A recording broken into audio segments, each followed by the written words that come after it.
Assalamualaikum warahmatullahi wabarakatuh. Selamat pagi menjelang siang untuk kita sekalian. Alhamdulillah, innal hamdalillah nahmaduhu wa nasta'inuhu wa nastaghfiruh wa na'udzu billahi min shururi anfusina wa min sayyiati a'malina. May yahdihillahu fala mudilla lahu wa may yudlil fala hadiya lahu. Asyhadu an la ilaha illallah wahdahu la syarika lahu wa asyhadu anna Muhammadan 'abduhu wa rasuluhu la nabiyya ba'da. Wa qala subhanahu wa ta'ala fi kitabihil karim wa huwa asdaqul qa'ilin. Ya ayyuhalladzina amanu taqullaha haqqa tuqatih wa la tamutunna illa wa antum muslimun. Wa qala Rasulullah sallallahu alaihi wasallam fil hadits ittaqillaha haitsuma kunta wa atbi as-sayyi'ata al-hasanata tamhuha wa khuluqin nasi bi khuluqin hasan. Wa qala aidan man salaka tariqan yaltamisuhu fihi ilman sakhalallahu tariqan ila al-jannah. Sadaqallahul azim wa sadaqa wa rasulillahil karim walhamdulillahi rabbil alamin. Hadirin wal hadirat sidang jamaah pengajian yang sama-sama dirahmati dan insyaallah dimuliakan oleh Allah Subhanahu wa taala. Di kesempatan yang berbahagia ini, nikmat yang Allah curahkan kepada kita sekalian berupa bercucurannya keringat kita adalah merupakan saksi di hadapan Allah nantinya bahwa kita ini adalah pejuang-pejuang agama Allah. Kita ini adalah penuntut-penuntut agama Allah yang mana ganjarannya sangat besar di sisi Allah Subhanahu wa taala. Di hadis yang kami bacakan tadi, siapa di antara kalian yang keluar meniti suatu jalan, entahkah kalian mabuk, entahkah kalian muntah, tetapi dengan niat karena Allah Subhanahu wa taala, jaminannya adalah sakhalallahu tariqan ila jannah. Allah akan mudahkan jalan buat kita menuju kepada surganya. Subhanallah. Jamaah pengajian yang sama dimuliakan oleh Allah Subhanahu wa taala. Selanjutnya salawat dan taslim semoga tercurah kepada Nabi Allah Nabi Muhammad sallallahu alaihi wasallam. Allahumma salli wa sallim wa barik alaihi. Jamaah pengajian yang sama dimuliakan oleh Allah Subhanahu wa taala. Ya, tadi yang tampil adalah santri muda. Ya, baru usianya mondoknya di sana 6 bulan. Yang tampil ini adalah usia tua, santri tertua yang datang pada kesempatan ini. Yang baik dengki itu ya rumpun keluarga inde. Sebayan na ditiro baju na dinatyo santri wa janggo mo. Mabusa to mendulun na pira. Malotong to mo kulina. Ya, berarti ini adalah santri tertua yang hadir pada kesempatan ini. Ya. Alhamdulillah kita dipertemukan oleh Allah Subhanahu wa taala ini di tempat yang panas. Ya. Saya tidak bisa bayangkan kalau Allah pertemukan kita di tempat yang dingin. Ya. Sebagaimana tadi ibu-ibu banyak yang sibuk mencari es batu, bagaimana kalau kita dipertemukan di tempat yang sama seperti itu? Ya, ini adalah nikmat dari Allah Subhanahu wa taala supaya melatih kita bagaimana merasakan panas. Ya, kenapa saya sampaikan ini? Inilah nanti yang akan insyaallah akan saya uraikan pada kesempatan yang berbahagia ini. Panas ini baru beberapa persen, tapi saya juga mengeluh. Ya, di dalam hadis Rasulullah sallallahu alaihi wasallam, Rasulullah sallallahu alaihi wasallam memberikan pengajaran, memberikan pelajaran yang sangat-sangat berharga buat kita. Bahwa pada suatu hari nanti, ya, akan terjadi yang namanya akhir daripada perjalanan hidup manusia. Ya, seperti yang disampaikan oleh Ananda tadi bahwa untuk mencapai kebahagiaan dunia dan akhirat maka ada rambu-rambunya. Ya. Akan ada masanya nanti ya kita akan merasakan panas tidak sama dengan panas yang kita rasakan saat sekarang ini. Ya. Kata Rasulullah sallallahu alaihi wasallam, sab'atun yudhillullahu fi dhilli la yudhilluhu. Pada hari kiamat nanti akan ada 7 golongan yang akan dinaungi oleh Allah Subhanahu wa taala, di mana ketika itu tidak ada naungan sama sekali kecuali naungan Allah. Ya, di dalam penjelasan tafsir itu, ketika matahari hanya 1 mil di atas kepala kita. Ya, sekarang ini matahari tingginya tak terhitung. Panasnya dari atas sampai telapak kaki kita berkeringatan. Maka pada saat hari nanti itu ada orang yang tenggelam karena keringatnya akibat daripada ulah perbuatannya di dunia ini. Namun subhanallah Bapak Ibu sekalian, ada yang dinaungi oleh Allah, bahkan sampai-sampai tidak merasakan matahari yang hanya sejengkal di atas kepalanya. Yang pertama yang akan dinaungi oleh Allah Subhanahu wa taala, al-imamun adil, seorang pemimpin yang adil di dalam memerankan tugas masing-masing. Pemimpin yang mana? Kepala keluarga, kepala masyarakat, siapapun di antara kita. Kata Allah Subhanahu wa taala, ar-rijalu qawwamuna 'alan nisa. Kita ini adalah pemimpin khususnya bagi ikhwan. Kemudian di ayat yang lain, tujuan Allah menciptakan kita. Wa idz qala, ya, ketika Allah berkata lil malaika, ketika Allah menyampaikan kepada malaikat, wa idz qala lil malaikati inni, hendak dan ingin, ya, menciptakan yang namanya manusia, tak lain dan tak bukan khalifatun fil ardh, akan menjadi sebuah khalifah, akan menjadi sebuah pemimpin, penyelamat daripada negeri yang tercinta ini, kampung halaman kita yang tercinta ini. Jemaah pengajian yang sama dimuliakan oleh Allah Subhanahu wa taala. Saya menyampaikan ini dengan nada yang keras bukan berarti saya emosi, tapi saya tidak mau kalah dengan suara perempuan tadi. Ya, makanya saya juga lebih keras lagi. Ya, karena pada dasarnya laki-laki harusnya di atas suaranya, maksud saya. Ya. Jemaah yang sama dimuliakan oleh Allah Subhanahu wa taala. Bagaimana mewujudkan seorang pemimpin yang adil? Adilnya pemimpin, ya, adalah tergantung dari warga yang bisa mengadilkannya. Kalau dari awal, ya, beberapa bulan yang lalu saya sempat dapat sebuah postingan, ya, entahkah itu adalah sebuah filsafat yang benar atau tidak, wallahu a'lam bissawab. Tapi katanya, kalau di awalnya tidak bagus, jangan harap akhirnya akan bagus. Kalau di awalnya kita sudah tidak pas, tidak adil dalam mengambil keputusan, maka biasa ujung-ujungnya juga tidak akan bagus. Yang mengeluh bukan pemimpin, yang menderita bukan pemimpin, tapi yang menderita adalah kita sendiri yang salah mengambil keputusan. Ya, al-imamun adil, khususnya kita selaku kepala keluarga, adil di dalam keluarga kita. Adil dalam artian apa? Jangan fokuskan pemikiran kita hanya orientasi dunia saja, pendidikannya orientasi dunia. Kita malu kalau tidak bisa matematika, bahasa Inggris, tapi tak pernah kita malu ketika biar huruf alif bah tidak ditahu oleh anak-anak kita. Malu rasanya. Maka mari kita berlaku adil di dalam kehidupan kita. Jemaah pengajian yang sama dirahmati dan dimuliakan oleh Allah. Yang baik pada mungkin aku pukada sama majajau malon dan budak pak. Ya, masih panjang perjalanan kita. Yang kedua, jemaah yang dimuliakan oleh Allah Subhanahu wa taala, wa syabbadan nasya'a bi ibadatillah. Ya, kalau di bahasa di sini semuanya laki-laki disebut, tidak ada perempuan. Ya, tapi ibu-ibu jangan mikir keberatan. Masa kami tidak ada yang dinaungi oleh Allah, cuma laki-laki doang saja. Ya, sebab apa? Ya, kalau saya pelajari sedikit, ya ada banyak berbahasa Arab, nanti diperbaiki kalau salah. Ya, ada orang tua saya.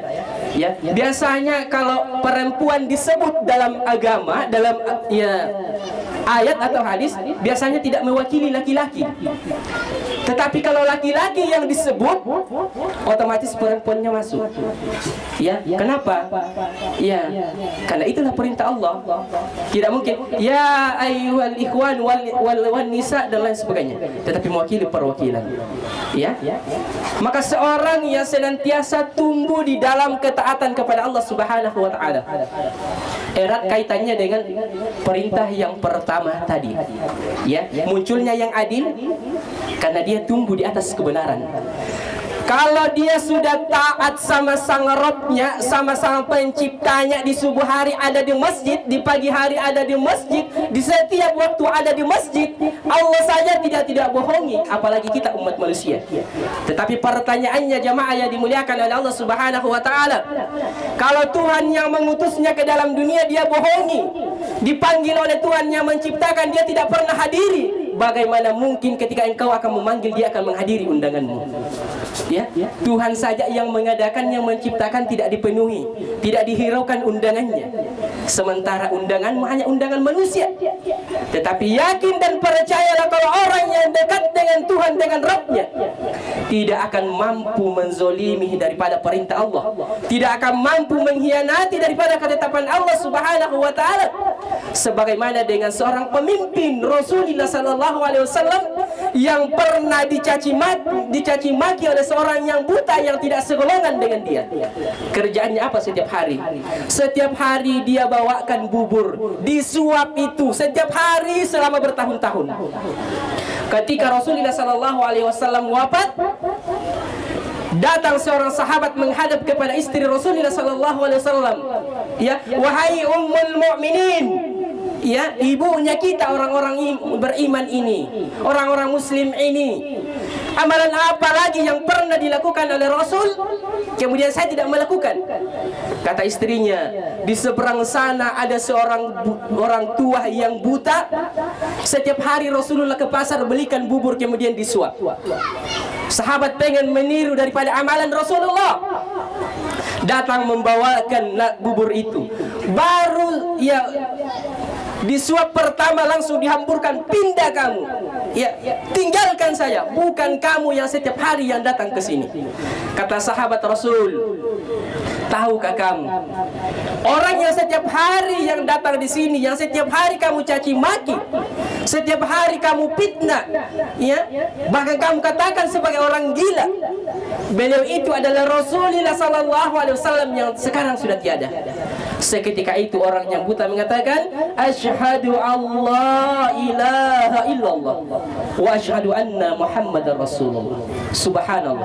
Berkat karena kemurahan hati, berkat karena kesabaran, berkat karena dekatnya dengan Rabbnya, orang lain pun tidak dapat terganggu dengan konsep yang ada di dalam dirinya.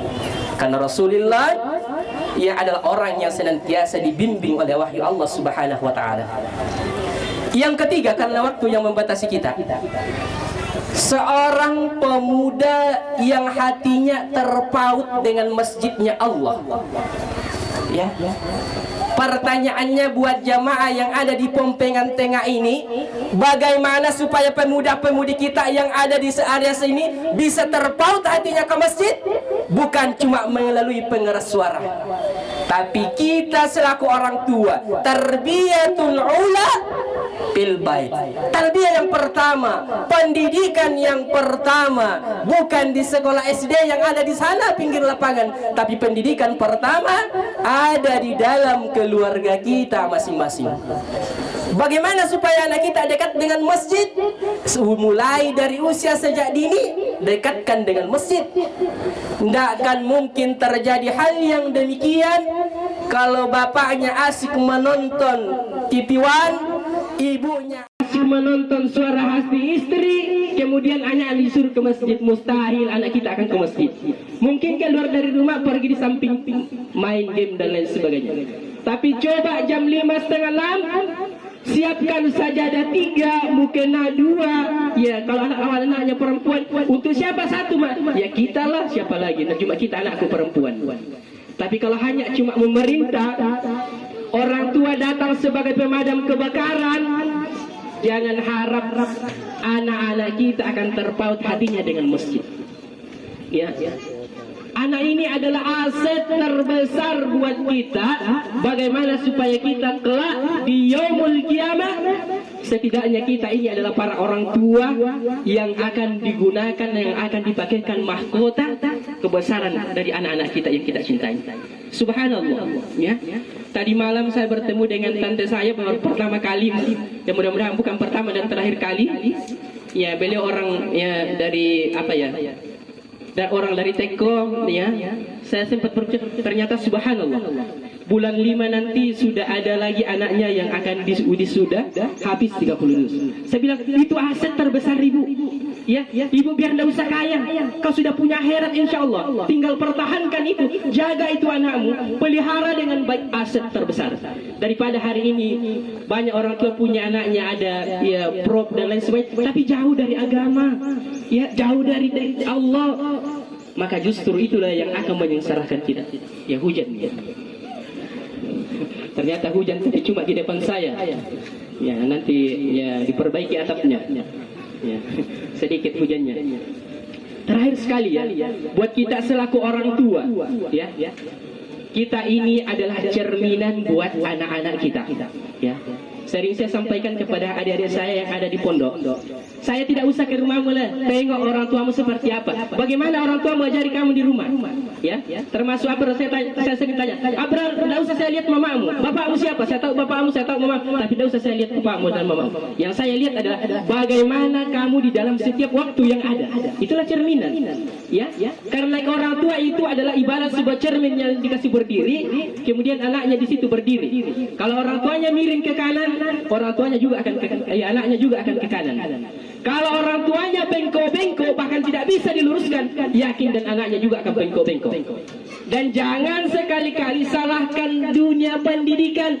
Jangan sekali-kali salahkan guru di sekolah. Apa itu Pak guru di pondok pesantren bodoh sekali. Masa anakku kasih masuk tidak bisa mengaji sampai sekarang tidak bisa? Ya di rumah karena aku ajari mengaji.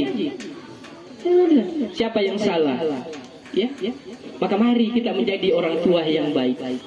Kebahagiaan yang luar biasa yang akan kita raih ketika kita berhasil, ya. Ketenangan itu anzalas sakinah fi qulubil mu'minin akan kita raih ketika kita bisa mengarahkan hidup ini, ya, keluarga kita, utamanya bagi para bapak-bapak yang sungguh luar biasa yang ada di tempat ini. Ya, mari, ya, kita mengambil sebuah keputusan berdasarkan dengan keputusan karena lillahi ta'ala, bukan karena keputusan omongan sana sini yang kita dengarkan kemudian kita berani melawan daripada hati nurani kita yang sejatinya. Ya, kita semua percaya bahwa yang benar itu benar, kita semua yakin bahwa yang salah itu salah, tapi terkadang kita diabu-abukan dengan ucapan-ucapan orang lain bahwa ternyata ya abu-abu itu yang benar, yang jelas itu salah, sehingga kita terkadang melawan daripada hati nurani kita. Ya ganjarannya itu Bapak sekalian, dunia akhirat akan kita pertanggungjawabkan. Ya. Terakhir sekali kepada seluruh rumpun keluarga jamaah yang ada di tempat ini, ya, saya mohon maaf, ya mungkin kata-kata saya agak kasar. Ya karena katanya kalau saya banding-bandingkan bahasa mereka dengan Toraja, ya saya lebih kasar, ya. Tapi insya Allah kasarnya itu seperti dengan durian. Kalau di luar dilihat menakutkan, tapi ternyata di dalamnya subhanallah penuh dengan mutiara. Ya. Kami tidak pengen seperti dengan kedondong, di luarnya dilihat halus seperti kemarin banyak, tapi ternyata di dalam banyak duri-durinya, banyak yang lengket di gigi kita. Saya tidak mau seperti itu. Jadi saya kira ini, saya mohon maaf ya kepada seluruh rumpun keluarga yang ada di tempat ini. Ya tujuan saya di sini bukan untuk menceramai, ya bukan untuk menggurui, ya. Tapi saya hadir di sini karena pertama kali saya ada hadir, sekaligus dengan silaturahmi dengan keluarga. Ya, yakin data TI Pasola Ibnu Ali Malelangan, saya tidak akan kenal keluarga saya di sini.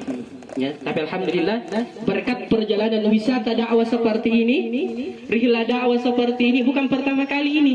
Ya jadi jangan sampai nanti ya ada yang mengatakan kembali pertama kali kapan diadakan? Bukan, sudah sekian tahun kami gagas seperti ini. Ya, dan seandainya ada ya santri kami dari Jakarta, kami akan berkunjung ke sana. Intinya orang tua siapkan tiket buat kami. Iya, masa kami mau siapkan tiket terlalu berat. Tetapi itulah ya yang namanya ya sebuah kebersamaan, indahnya kebersamaan. Ya adik-adik yang muntah kemarin itu adalah sebuah pengalaman tersendiri buat adik-adik. Ya, bahkan saya tanya yang muntah, besok kalau kita pulang silakan muntah dan buang di tengah supaya kita semua satu rasa. Ya. Tapi kami kalau di mobilnya Pak Pimpinan jangan.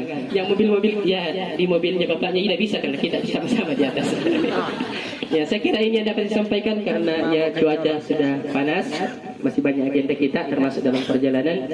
Saya tutup dengan ucapan subhanakallahumma bihamdik Asyhadu an la ilaha illa anta astaghfiruka wa atubu ilaik. Nasrun minallah wa fathun qarib. Nun wal qalami wa yasturun. Fastabiqul khairat. Assalamu alaikum warahmatullahi wabarakatuh.